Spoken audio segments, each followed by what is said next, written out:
artigo 1694 da Lei 10.406 de 2002 traz lá que é obrigação, né? Então, que aquele que tem possibilidade, logicamente que haverá aí um dimensionamento, a necessidade de um lado, a possibilidade do outro, ambos, logicamente, comprovadamente na balancinha, né? Para isso é que existe o artigo 373 da Lei 13.105 de 2015, a obrigação, o ônus de provar é de quem vai alegar. Quando provar necessidade, vai ter que comprovar essa necessidade. Quando alegar a possibilidade, vai ter que comprovar essa, ou a falta de, né, nesse caso aí, basicamente, é a falta de possibilidade, né? A falta de possibilidade, e quem vai alegar desse lado vai ter que provar. Não, ele tem possibilidade, não é verdade? Então, veja que os alimentos devem ser fixados aí numa proporção da necessidade do reclamante, não é para abusar, né? É verdade? Não existe a questão do abuso,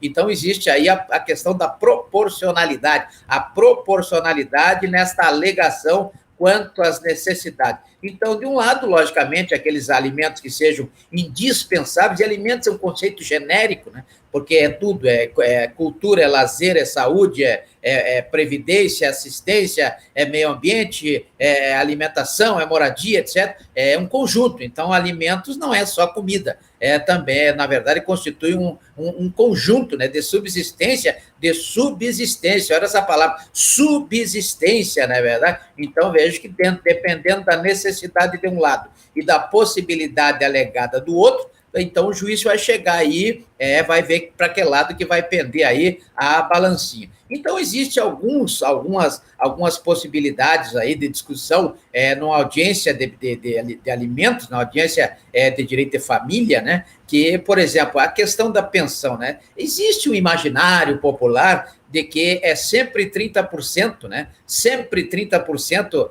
do salário, da remuneração, do subsídio. Isso, na verdade, não existe, né? Porque essa quantia, ela é definida exatamente como acabamos de falar, conforme a necessidade de quem vai receber e conforme a possibilidade de quem vai pagar. Então, aquilo que for comprovado, que for colocado na balancinha, de um lado, para comprovar, seja testemunha, seja documento, seja prova pericial, para comprovar aquilo que for alegado na petição inicial, né, do artigo 319 da Lei 13.105 de 2015, e do outro lado vai ser colocado na balancinha aquilo que vai comprovar, seja testemunha, seja documento, seja perícia, que vai comprovar o alegado na contestação, lá do artigo 335 da Lei 13.105 de 2015. Artigo 335 da Lei 13.105 de 2015. Assim, o juiz vai analisar e vai ver para que lado que a balancinha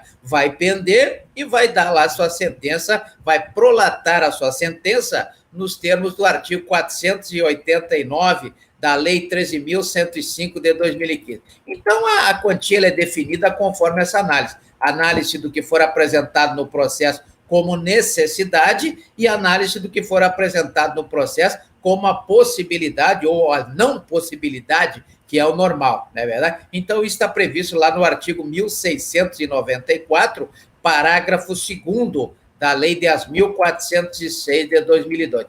Tem outra questão também, quando o filho completa 18 anos, eles têm que continuar pagando, ou o alimentante tem que continuar pagando ou não, não é verdade? É uma questão que também sempre surge nas audiências aí, quando o assunto principal é a pensão alimentícia. Logicamente que não existe isso, né? Porque se o filho continuar na comprovação da necessidade e o juiz entender, aí o juiz é que vai entender, ele vai analisar a balancinha, vai ver para que lado que vai pender e vai prolatar na sentença fundamentadamente, como prevê o artigo 93, inciso 9º da Constituição Federal, artigo 93, inciso 9º da Constituição Federal, logicamente baseado no que prescreve a súmula 596 do STJ, onde diz que a obrigação, logicamente, aliás, 358, né?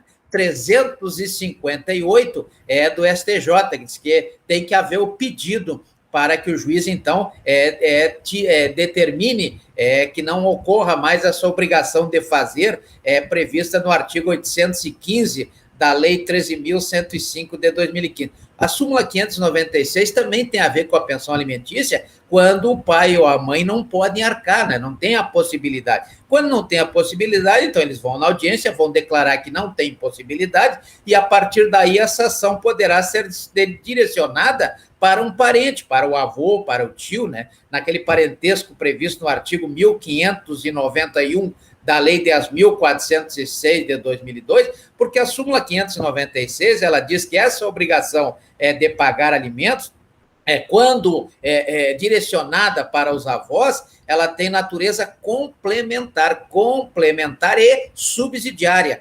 Complementar e subsidiária somente poderá se configurar no caso de comprovação de impossibilidade total ou parcial do seu cumprimento pelos pais, né? Pelos pais daquele alimentando. Então, tem que provar, então tem que ir na audiência e declarar, eu não tenho condições, não tem prova de que eu tenha condições, então aí poderá ser direcionada essa ação para os avós, aí no caso, os alimentos avoencas, né, previsto lá na súmula 596 do STJ. Então, vejo que essa questão aí é uma questão intrínseca ao alimentando, né? Porque o alimentando, quando ele não conseguir nos pais essa possibilidade, ele poderá buscar, aí, dependendo da sua necessidade, nos avós, como prevê a súmula 596 do STJ. No mais, o cancelamento disso só vai acontecer depois, né?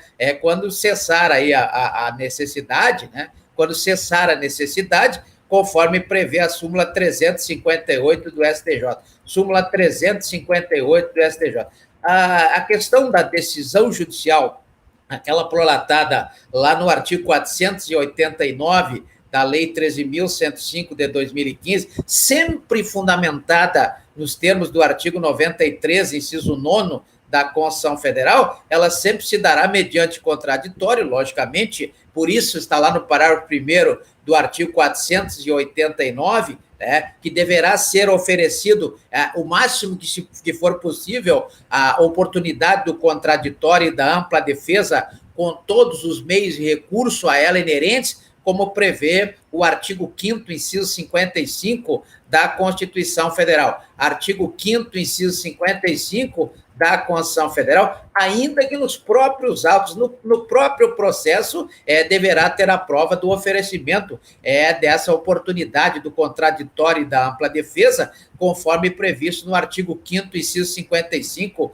da Constituição Federal. Nesse caso, então, é necessário, outra questão que sempre vem à tona, né? É necessário que o interessado ingresse com uma ação de exoneração pedindo a sua extinção quando acabar o tempo. Então, quando ele achar que o alimentando já não tem mais a necessidade, ele poderá, então, simplesmente não pode deixar de pagar, né? Ele tem que ingressar com uma ação, uma petição lá do artigo 319 da Lei 13.105 de 2015, baseado nessa súmula 358 do STJ. Então, vejam que o interessado vai ter que ingressar com essa ação de exoneração de alimentos, pedindo, logicamente, a extinção dessa obrigação de fazer do artigo 815 da Lei 13.105 de 2015, uma vez que preenchidos aí todos os requisitos, aí o juiz vai decidir fundamentadamente, como prevê o artigo 489, parágrafo 1º da Lei 13.105 de 2015, conforme prevê também o artigo 93, inciso 9 da Constituição Federal. Outro assunto importante, né, é essa questão dos avós. Essa é importante que seja bem frisada, bem tratada, né, os avós da criança, digamos, sejam avós ricos, não é verdade? Então, na verdade, existe a possibilidade da cobrança da pensão alimentícia nos termos do artigo da Lei 5.478 de 68, lá do artigo 2º, né? Artigo 2º da Lei 5.478 de 68 e também o artigo 1.694 da Lei 10.406 de 2002, e esse procedimento para essa cobrança, procedimento formal, está previsto lá no artigo 528 da Lei 13.105 de 2015. Artigo 528 da Lei 13.105 de 2015. Então, peço aos senhores que deem uma lida nesse artigo 528